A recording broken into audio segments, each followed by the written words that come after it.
Back to some football now. There could be a new local referees body as of this Sunday, as referees across Jamaica will meet to put together the group to represent them.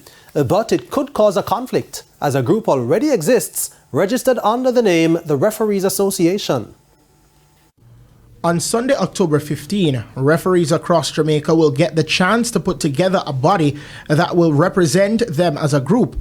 But there's something strange about the procedure, as there's already a registered body for referees. About 2 years ago, the Jamaica Football Referees Association became defunct and was replaced by the Jamaica Football Referees Committee and is run by the JFF.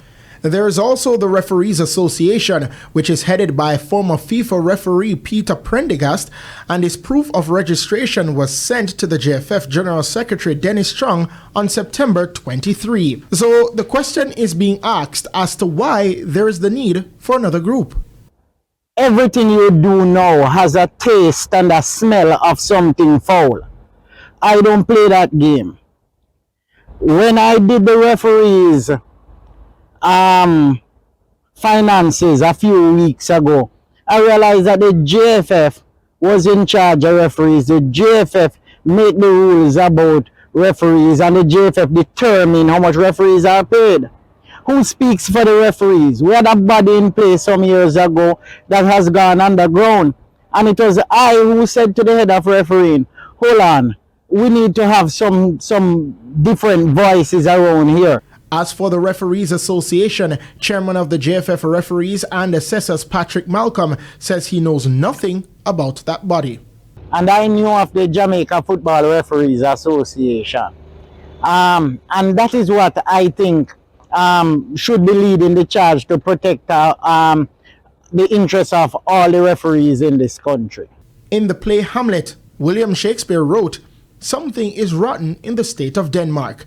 It could be a similar sentiment with this move and the closeness to the JFF elections. The normal common people could ask that question, but why wouldn't they ask the question, why is there nobody taking care of the referees? Why is the referee welfare left open for so long? And now that somebody is trying to put it together, why it has to have a different smell and taste to it?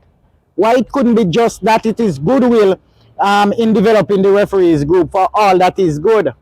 Meanwhile, Chung says there is a question to be asked if there is any ill will, but he doesn't see anything wrong in the JFF facilitating the meeting, as it's something they would have done in normal time. What we need to ask ourselves in testing whether something is done above board or not is ask ourselves the question, is this something that we would have done in normal times? And the truth is that we would have done this in normal times. So, why would we not want to continue doing it? That's the question we need to ask. With the JFF elections due in December, all stakeholders with a vote must register their group before the deadline of October 20. Christopher Scott, TVJ Sports.